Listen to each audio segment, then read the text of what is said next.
The phone wouldn't stop buzzing. James Carter stared at it from across his office, watching it light up over and over like a desperate heartbeat. He was 62 years old. He owned half the internet, and he couldn't sleep anymore. Every night, the same thing. Perfect videos, perfect tears, perfect charity, all performed for an audience of millions. Faith in humanity restored, the comments always said. But James knew better. He'd seen the contracts, the sponsorship deals, the revenue projections. These weren't acts of kindness, they were investments. 47 million submissions in 6 hours, every single one more polished than the last, every single one worthless. So he'd made a decision his lawyers called insane. He would offer $1 million to whoever performed the most selfless act. He would announce it to the world. But here was the twist nobody knew. He wasn't looking for the people who would perform for the cameras. He was looking for the ones who wouldn't. 3 months earlier, his 7-year-old granddaughter had asked him a question that broke something inside him. They were sitting at his kitchen table. Morning sunlight, cereal, innocence. "Grandpa," Sophie said, swinging her legs, "if nobody sees you do something good, did you really do it?" James froze. His coffee cup stopped halfway to his mouth. His hands started trembling. The coffee rippled in the cup. His own company had taught her that. His algorithms had trained an entire generation to believe that kindness without an audience was worthless. That's when he decided to run his experiment, to prove to himself that real goodness still existed somewhere out there, or to prove that it didn't. Back in his office, 40 stories above the city, James planted his hands on his desk and made the call. "Patricia," he said into the intercom, "make sure the surveillance team knows what they're looking for. I don't want spectacle. I want truth." "How will we know truth when we see it, sir?" James looked out at the city below. Millions of people, billions of cameras. "We'll know it," he said, "by what it doesn't do. It won't smile for the camera." Across the city, in a hospital parking lot, Rebecca Rodriguez sat in her ancient Honda staring at her phone. Bills, threats, numbers that didn't add up no matter how many shifts she worked. Her 9-year-old son Tyler watched from the passenger seat. He knew that look, his mom trying not to cry. "Mom," he said quietly, "are we going in?" She blinked hard, forced a smile that didn't reach her eyes. "Yeah, baby, sorry, just work stuff." Tyler didn't believe her. He'd seen the bills on the kitchen counter. He'd heard her on the phone with the landlord. But he didn't say anything. He just reached over and touched her arm. They walked toward the hospital together, his worn-out shoes making quiet sounds on the pavement. Through the holes in his sneakers, you could see his socks. But Tyler didn't complain. He never complained. He just kept walking, his backpack heavy with homework and one other thing, his Nintendo Switch, the last gift his father had given him before the accident 3 years ago.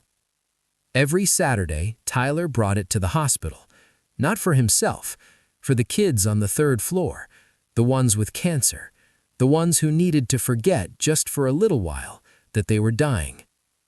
Tyler pushed through the double doors into the pediatric ward. The smell hit him, disinfectant trying to cover up sadness. But something was wrong. Carlos wasn't there. Carlos was always there. 8 years old, bald from chemo, with a smile too big for his thin face. Instead, Tyler saw Maria, Carlos's 6-year-old sister, sitting alone, her eyes red from crying. Tyler's stomach dropped. "Is he okay?" Maria shook her head. Her voice came out so small. "He had to go back in his room. The doctors said his counts were bad." She looked up at Tyler with eyes that had seen too much. "He really wanted to see you today." Tyler stood there, 9 years old, making a decision that would change everything. "Can I go see him?" The nurse at the station knew the rules. No visitors in patient rooms, family only. But she also knew Tyler. She'd watched him bring light to her saddest ward every Saturday for a year. She'd watched kids forget their pain when he showed up. She looked both ways down the corridor. Then she nodded. Room 307. 5 minutes. And if anyone asks, she gave her a small smile. You're his cousin. Tyler knocked softly. A weak voice said, Come in. Carlos looked smaller than ever. His mom sat by the window, hands clasped like she was praying. When she saw Tyler, relief washed over her face.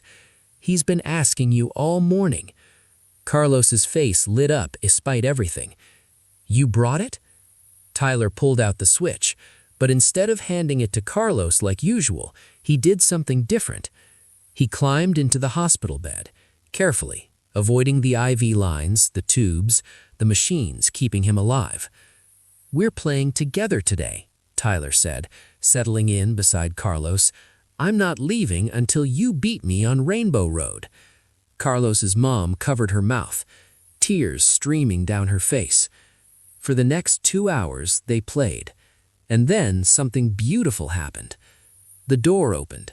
Another kid peeked in, thin, bald, dragging an IV pole. Tyler waved him over. Then another kid came. Then another. The room filled beyond capacity. Children with cancer all gathered around a tiny screen, cheering when Carlos won a race, groaning when a red shell hit him, high-fiving with their free hands. A nurse looked in. She should have cleared the room, 6 hospital policies being violated. Instead, she quietly closed the door and walked away. Some rules, she decided, weren't as important as this. 3 hours later, Rebecca finished her shift and went looking for her son. Another nurse had told her what Tyler was doing. She stood in the doorway of room 307, watching, her son surrounded by dying children, all of them laughing, all of them forgetting, just for a moment, that they were sick. Her hand went to her pocket, her phone.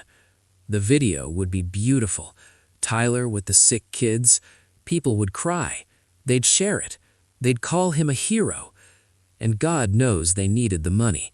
The landlord's threats were getting serious. Tyler's shoes had holes. They were behind on everything. Her finger hovered over the record button. 1 tap. That's all it would take. Then she heard Tyler's voice in her head from 2 weeks ago when she'd tried to film him. If you video it, it doesn't count as real kindness. Her hand trembled. The phone shook, but she didn't press record. She locked the screen, put it back in her pocket, wiped her eyes, and went back to work. Across the city, Marcus Webb stood in front of a ring light in his Venice Beach apartment. 4 million followers, perfect hair, perfect smile. He'd spent $3,000 setting up this shoot, hired actors to play homeless people, rented a soup kitchen, choreographed every angle. Okay, he said to his videographer, let's make some magic. He pressed record, transformed his face into deep concern. Guys, I've been walking these streets, and what I've seen has broken my heart. He paused, let a single tear roll down his cheek, exactly on cue. So today, I'm giving away $10,000. No strings attached, just love, just humanity. The shoot took 6 hours. They had to redo the crying scene 4 times because the lighting was wrong. But when Marcus watched the final cut, he smiled. It was perfect. Emotional music, slow motion, his tear-streaked face looking into camera. Be the change you want to see, he whispered at the end. He uploaded it at exactly 7 p.m., maximum engagement time. Within half an hour, 500,000 views. Within 2 hours, trending worldwide. Marcus leaned back in his chair and cracked open a beer. The $1 million was as good as his. His phone exploded with notifications, sponsors, media requests, his agent texting, "Bro, you're going viral." Comments poured in by the thousands. Faith in humanity restored. This is why I love you. You're definitely winning. Marcus watched the numbers climb. Views, likes, shares, everything he'd worked for. Nobody could compete with production value like this. He was sure of it. Every Tuesday at 3 p.m. exactly, Tyler walked down Maple Street. Same time, same route, for 18 months. The neighbors knew him. Some waved, but Tyler didn't stop. He had somewhere to be. Mrs. Chen's house, 3 doors down, the one with the cracked driveway and peeling paint. Tyler climbed the steps, skipping the loose second one like always, and knocked in their secret pattern. Tap, tap, tap. Inside, 91-year-old Mrs. Chen heard the knock. Her face lit up. "Tuesday boy," she said, opening the door with her walker squeaking. "Right on time." She handed him her grocery list and $40. Every week, the same ritual. Tyler walked 12 blocks in the hot sun, bought her groceries, checked every price, made sure they didn't overcharge her. Then he walked back, bags heavy in his small hands. He put everything away, exactly where she wanted it. She was very specific about where things went. Then they sat together for exactly 30 minutes. Mrs. Chen in her chair, Tyler on the couch beside her. And she told him stories about growing up in San Francisco, about meeting her husband at a church dance, about the restaurant they'd owned for 40 years. Tyler listened like her stories were the most important things in the world. Once, she tried to give him $20. "For your time," she said. Tyler looked at the money like it was a snake. "No, Mrs. Chen, I can't. That would make it wrong." His dad had taught him, you don't get paid for being a neighbor, you just are one. In a room that officially didn't exist, James Carter sat watching screens, hundreds of them, security cameras, traffic cameras, doorbell cameras. His surveillance team had been filtering through millions of hours of footage, looking for kindness that didn't know it was being watched. "Show me the interesting ones," James said. Patricia, his assistant, pulled up videos. Marcus Webb's perfect charity stunt, a celebrity buying someone a house, an athlete paying medical bills. All beautiful, all worthless. "These people think I'm an idiot," James muttered. "Next." Then Patricia showed him something different. Security camera footage from a hospital. Grainy, black and white. A boy with a backpack sitting with sick kids. Same boy every Saturday for over a year. James leaned forward. "That's Tyler Rodriguez, 9 years old," Patricia said. "His mom tried to film him once. Watch this." The footage showed the mother pulling out her phone, the boy shaking his head firmly. "No." James's hands started trembling. "Show me more." Traffic cameras showed the same boy walking down residential streets.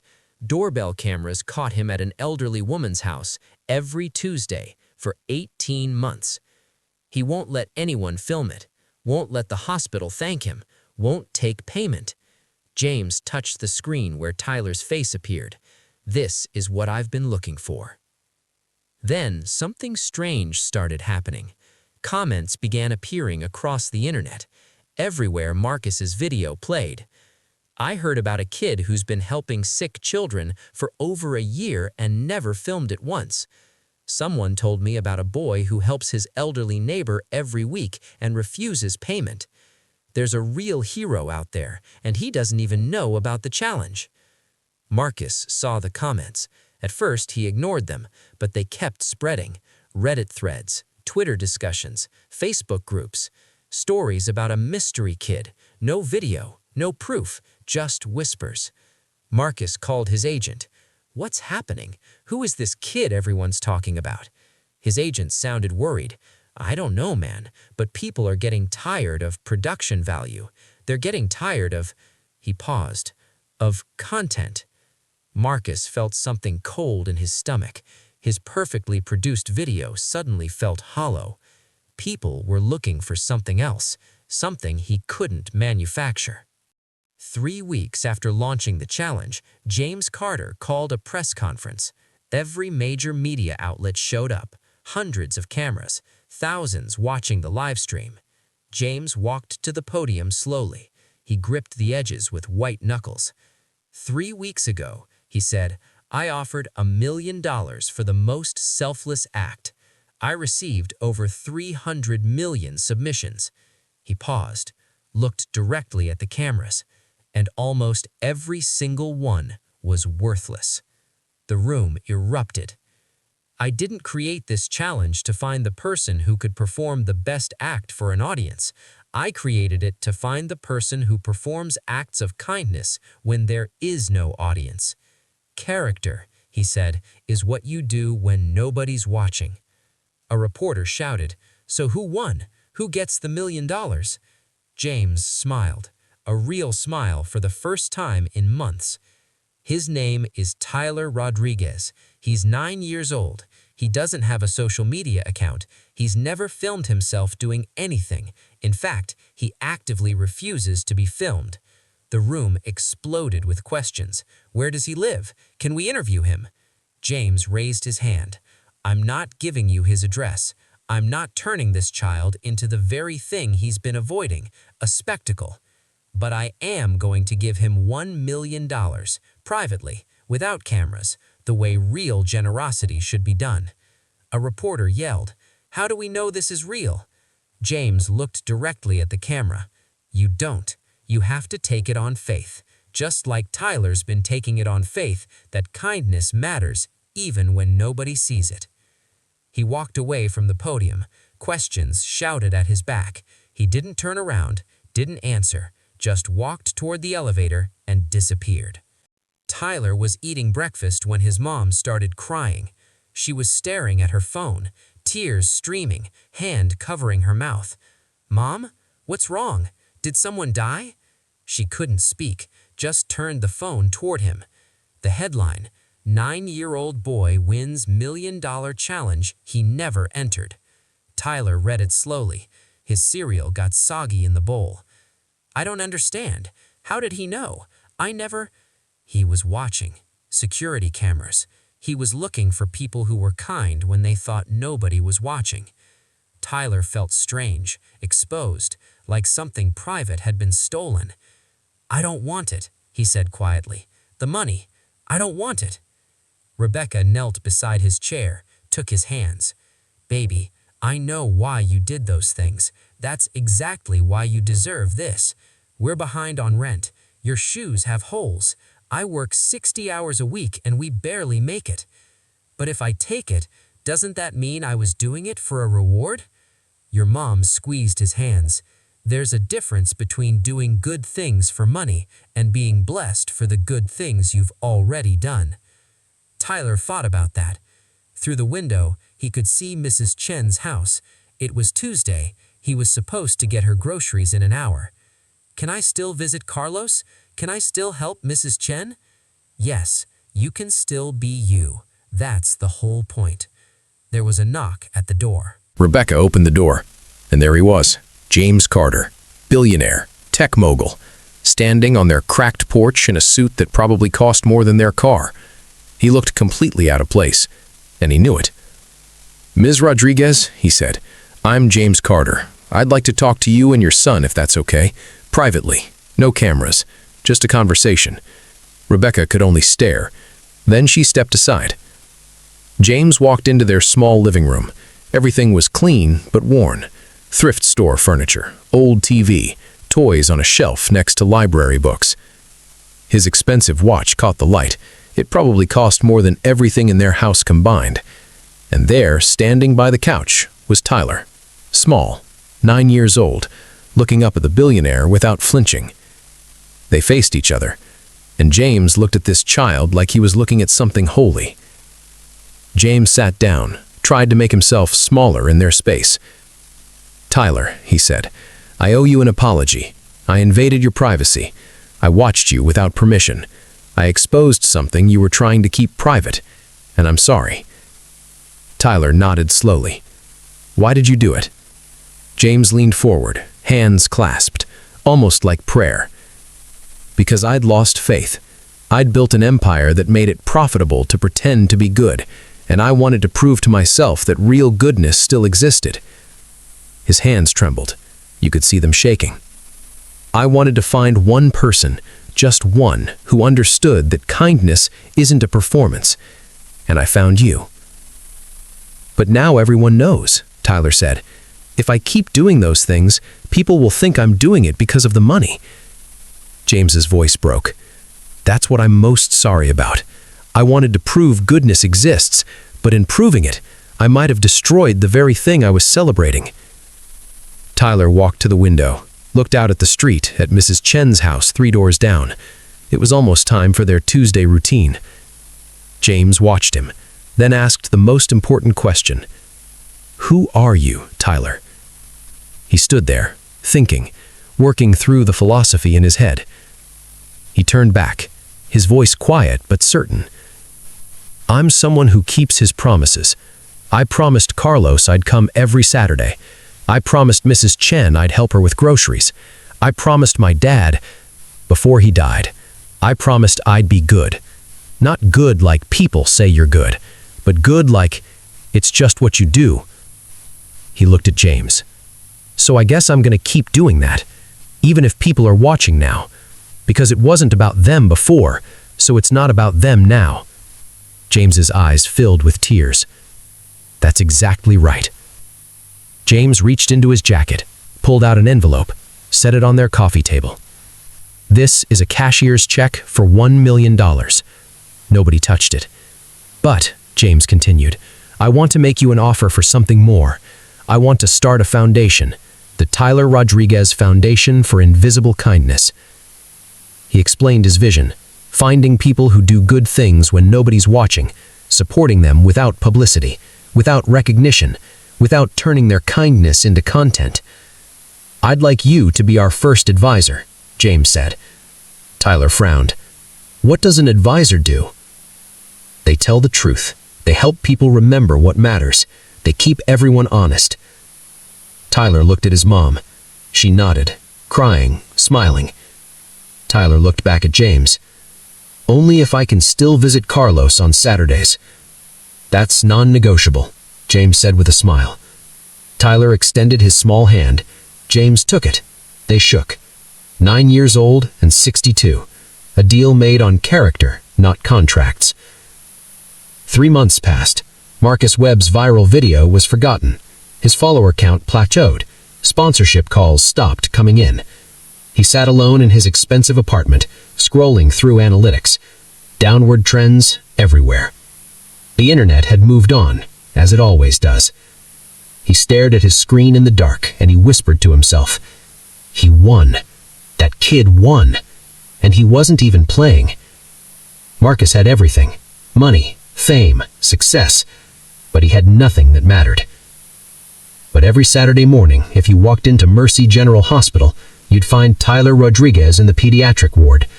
Some nurses recognized him now. Morning, Tyler, they'd say. Morning, he'd reply. Then he'd add, I'm just here for Saturday. Because that hadn't changed. Money didn't change it. Fame didn't change it.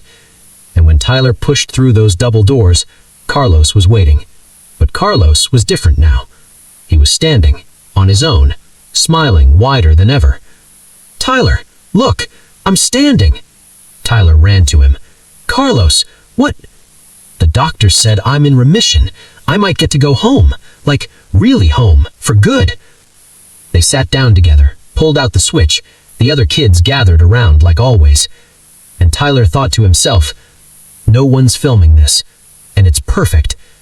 This was what it was all about. Not the money, not the recognition, just a friend who gets to keep living. Every Tuesday at 3 p.m., Tyler still walked down Maple Street, same time, same route. He climbed Mrs. Chen's steps, skipping the loose second one, knocked their secret pattern. She opened the door, smiling. Tuesday, boy.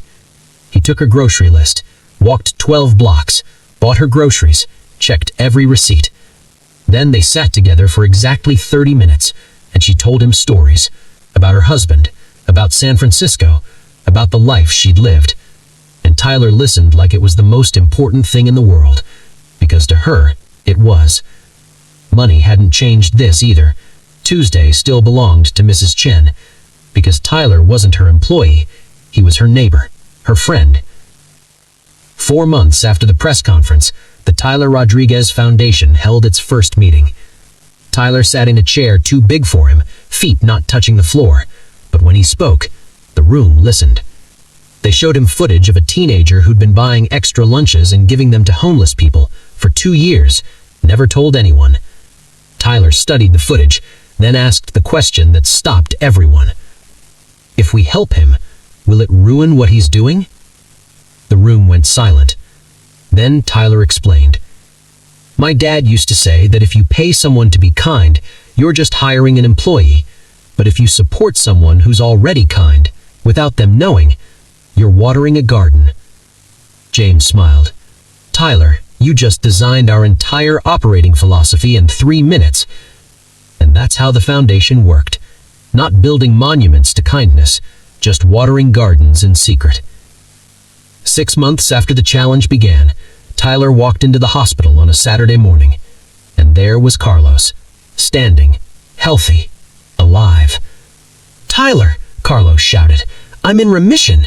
I get to go home, like really home, for good. They sat down together, pulled out the switch. The other kids gathered around like always, and Tyler looked around at the faces. Carlos alive, the other kids smiling, nurses watching with wet eyes. And he thought, this is what winning looks like. Not viral videos, not millions of views, just a friend who gets to keep living. As Tyler left the hospital that day, walking towards the automatic doors, sunlight streamed in.